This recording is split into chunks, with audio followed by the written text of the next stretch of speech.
और सिद्दीक अकबर जब इस्लाम लाए 40,000 दिनार जेब में थे। कितने? वो सारे हुजूर के कदमों पे निछावर किए। मैं अक्सर ये कहा करता हूं कि इनके बारे में बात वो करता है कि जो रुपया भी नहीं देता है। 40,000 दिनार, दिनार सोने का सिक्का, वो रसूलुल्लाह की बारगाह में पेश किए। कहा सोने अबू बकर भी आपका है और ये माल भी तो आपका ही। क्या उन लोगों को ये हदीस याद नहीं आती? नबी करीम अलैहिस्सलाम ने फरमाया जितना मुझे अबू बकर सिद्दीक के माल ने नफा दिया किसी और के माल ने इतना नफा नहीं दिया। मैं और आप दीन के लिए क्या कर सकते हैं? मस्जिद में तावन कर देंगे, कोई पंखा लगा देंगे, कोई इस तरह का काम कर देंगे। अबू बकर सिद्दीक वो है जिसने दीन इस्लाम के लिए गुलाम आजाद करके दिए। कौन नहीं जानता हजरत बिलाल हबशी को? जब बिलाल हबशी का उमैया के साथ सौदा करने के लिए गए ना, तो माल दिया,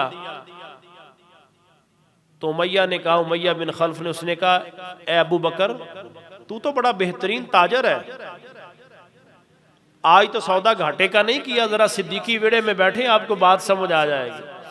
और दाता साहब ने बड़ी सोहनी गाल की है, फरमाया अगर उम्मत मुहम्मदिया में सबसे पहला किसी ने सूफी देखना है तो जनाब सिद्दीक अकबर की जात को देखना। खुश्क बंदे से तो हमारी बात ही नहीं है।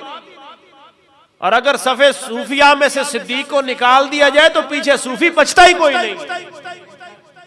वो सिद्दीक अकबर की जात। नबी पाक अलैहिस्सलाम ने क्या फरमाया? क्या बात अर्ज कर रहा था, आज थोड़ा थोड़ा आपका भी इम्तिहान है। नबी पाक अलैहिस्सलाम की जाते पाक ने फरमाया जितना मेरे अबू बकर सिद्दीक के माल ने मुझे नफा दिया किसी और के माल ने इतना नफा नहीं दिया। बिलाल हबशी को खरीदना चाहा, उमैया ने क्या कहा? उसने कहा भाई बात यह है कि तू तो बड़ा अच्छा ताजर था लेकिन आज सौदा घाटे का किया है। सफेद गुलाम था तेरे पास मेरी बरादरी का या मेरे मजहब का, वो मुझे दे दिया, पैसे भी वाह वाह ढेर दे दिए, सौदा तो तूने खसारे का किया है। अबू बर मुस्कुरा के कहते हैं आज ही तो सौदा वारे का किया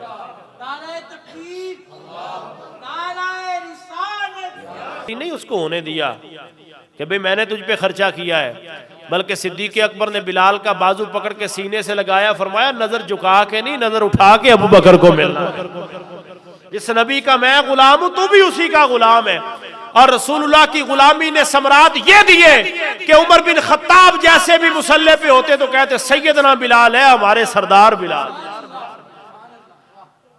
ये वो लोग थे कि जिनका माल भी अल्लाह की बारगाह में कबूल हुआ। वो सिद्दीक अकबर रज़ी अल्लाह तआला अन्हु की जात नबी करीम अलैहिस्सलाम की बारगाह में जब आए तो क्या कुछ नहीं हुजूर की बारगाह में पेश किया। माल दिया तबूक के मौका पर, फरूक आजम ने आधा दिया। उलमा ने लिखा कि ज़ाहरी तौर पे वो माल हजरत अबू बकर सिद्दीक के माल से ज्यादा था। फरूक आजम ने आधा दिया, अबू बकर सिद्दीक ने सारा दिया। वो जो आधा दिया था वो आधा अबू बकर के कुल से ज्यादा था। लेकिन वो बड़ी प्यारी बात कही है, सुल्तान बाऊ ने फरमाया ओ नहीं वेखदा नवियां लीड़ियां नूं, तो दिलों के मामले देखता है। अबू बकर का माल ज़ाहरी तौर पे कम था, उमर का ज्यादा था। उमर घर क्या छोड़ा है, सोने आधा ले आया हूं आधा छोड़ आया हूं। अबू बकर तूने घर वालों के लिए क्या छोड़ा? ये नहीं कहा कि अपने लिए क्या छोड़ा है, घर वालों के लिए क्या छोड़ा है? सोने अल्लाह और उसके रसूल को छोड़ आया हूं। टाट का लिबास पहना जी, टाट का लिबास पहना। रब का सलाम आया सिद्दीक अकबर को। कौन है हम में से जो खड़ा करके बाजू कहे जी हमें रब का सलाम आता है?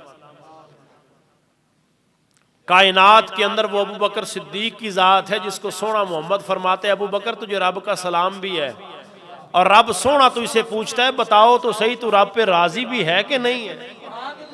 और जो तन के कपड़े भी उतार के दे दे, तुझे किस बदबख्त ने कह दिया वो सैयदा का हक खा गया? जो तन के कपड़े भी उतार के मदीने वाले की बारगाह में पेश कर दे, अपने जिस्म के कपड़े भी उतार के दे दे,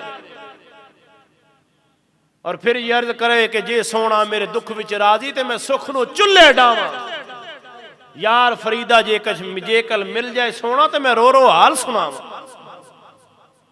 वो सिद्दीक़ अकबर की जात। और याद रखिए उलमा ने लिखा कि सिद्दीक़ अकबर का शुक्र अदा करना यह उम्मत पर वाजिब है। को पता ही नहीं है अबू बकर सिद्दीक़ किसे कहते हैं।